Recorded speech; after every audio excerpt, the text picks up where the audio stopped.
All right, I know that we have folks who, with all of their diligence and their passion and their determination, are making a difference in ending homelessness in your communities.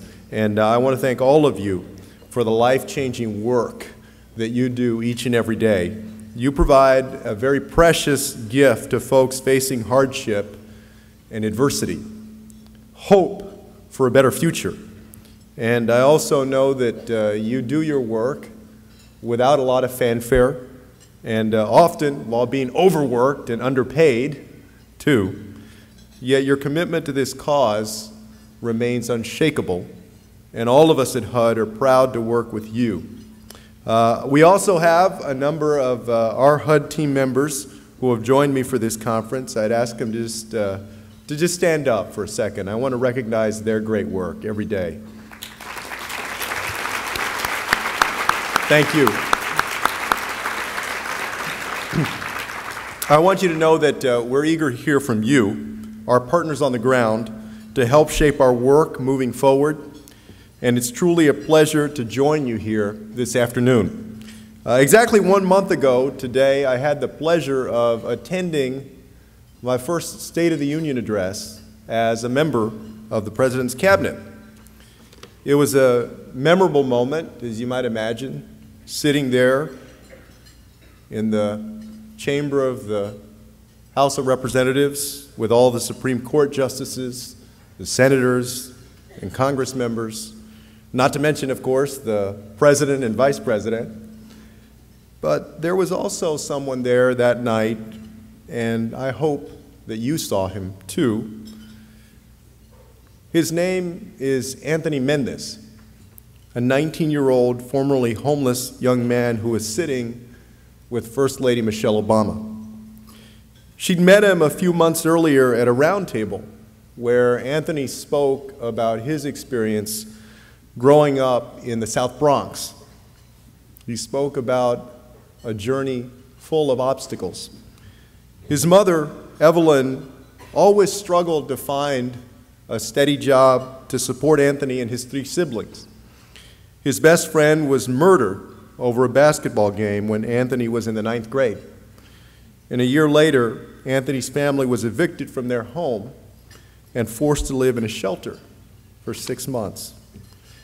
At first, he said he was so embarrassed about his life circumstances that he lied to his friends and told them that he was just staying with one of his aunts. He battled depression. But then Anthony enrolled in a mentoring program that provided him with the support and encouragement that he needed to find his footing and to refocus on his goals. And even though the shelter was 2 hours away from his school, he woke up every morning at 4:30 a.m. just to make sure that he arrived before the opening bell. He went on to become the first member of his family to make that proud walk across the stage to receive a high school diploma. And eventually he earned a scholarship to the University of Hartford. And when asked about his journey, Anthony said, quote, "You will always be a product of your environment, but it takes a strong mindset to see and realize that you have control over your life. By surrounding ourselves with people who want us to do better, we can all be destined for greatness." I believe that every person in this room also knows the same at your very core. You believe that the folks we serve every day, no matter what point in life's journey they may find themselves, have aspirations and dreams, and with support can make them become a reality. They deserve a chance to do more than just survive. They deserve a chance to thrive in the United States of America. And I know that you also believe that Anthony's words apply to every family, every child, every young person. Everyone deserves a chance to prosper. And that begins with a safe place to call home. We know that no child should ever have to do their homework without a home. No father or mother should ever experience the anxiety that comes with raising their kids on the streets or even in a shelter. And as long as that's happening in our nation, we all lose. We all lose when young people like Anthony or families are forced to make dangerous decisions about where they'll spend the night. We all lose when folks can't reach their full potential and contribute to our nation's forward progress. That's why ending homelessness must be a top national priority. And I'm proud to serve a president that's made it a key part of his agenda. President Obama knows that homelessness can more than just be addressed. Homelessness can be ended. And that requires more than just platitudes and promises. It requires a plan. And I don't have to tell you about opening doors. We're in the 5th year of opening doors. You know by now all the data-driven, barrier-busting, collaboration-building change that we need to fundamentally put an end to homelessness. I know you know that because you are it. You're doing the work each and every day. And what I do want to tell you, though, is that I want to tell you that the kinds of things we're doing at HUD to both acknowledge the lessons that we have learned in those 5 years and to become a better partner in the work that you're doing locally every day. First, we've made incredible strides in simply understanding the problem. There was a time not too long ago that HUD couldn't even tell you how many young adults were living on the streets. Today, we have that number. We know it's not perfect, but it's getting better. And we also appreciate all the work that folks are doing to improve it. These efforts are about more than just spreadsheets and statistics. As you understand very well, they're about people. And we're going to keep at it until every one of those people is counted. Second, we're doubling down on strategies that we know work. That's why we'll be increasing incentives for communities to use rapid rehousing so that folks never get caught up in the vicious cycle that has trapped too many in the homelessness system without a clear path to permanent housing solutions. It's why we're helping those transitional housing efforts that are falling short of their goals to rethink their approaches and use their resources in more effective ways. And it's why we continue to encourage coordinated entry at the local level to remove the headaches that prevent folks from getting the quick help they need, because bureaucracy should never block someone from securing permanent housing. All of these efforts are making an impact, and we're going to keep on investing in these proven approaches to help more Americans make the transition from struggle to security. And third, we're linking HUD's work with the efforts of our federal partners because folks need more than just housing to succeed in life. We know that they also need access to health, educational, and job training services. Though there was a time when HUD's homeless assistance competition awarded more funds for supportive services than for housing. And that was just unsustainable.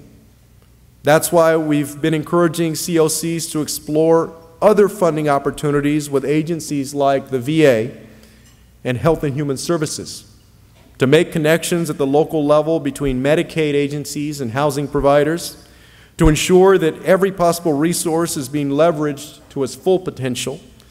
This will free up a lot of funding dollars for housing and ensure that Americans experiencing homelessness get the total support that they deserve.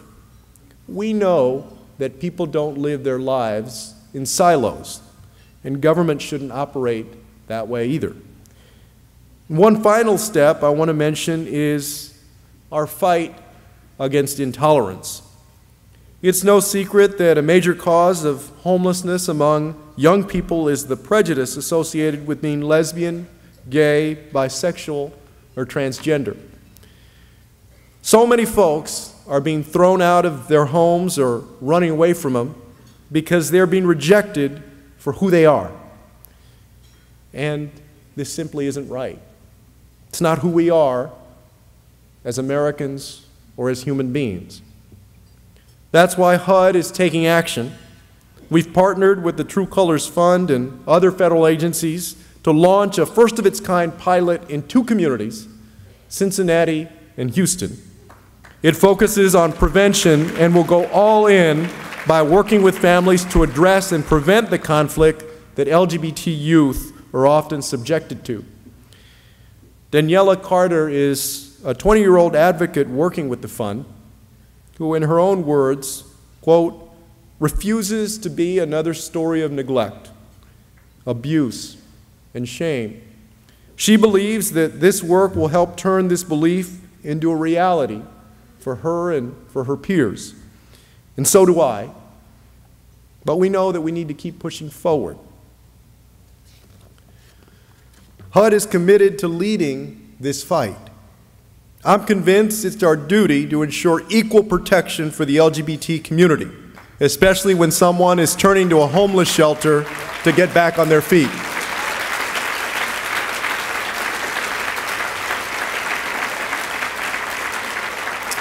Unfortunately, transgender Americans often encounter more obstacles when they seek help. In some cases, they're turned away. In others, they'll be accepted but placed in a shelter for the wrong gender. And even when they are put in the right shelter, they'll sometimes be segregated and told to use separate facilities.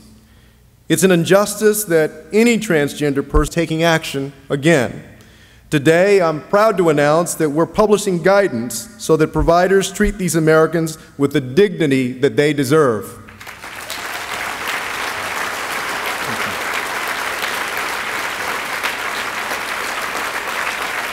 Our nation is at its best when we open our arms, our minds, and our hearts to our fellow Americans in need. And it's our hope that this measure will do its small part in shaping a future where every person is accepted, respected, and housed. In total, all of our efforts, coupled with your leadership on the front lines, are making a big difference for communities. The number of families experiencing homelessness is down 11%, including a 53% drop in the number of families living on the streets. And in the broader picture, chronic homelessness has declined 21%, and homelessness among veterans is down 33%. Our responsibility now is to build on this momentum and to finish the job of ending homelessness for all Americans in our country.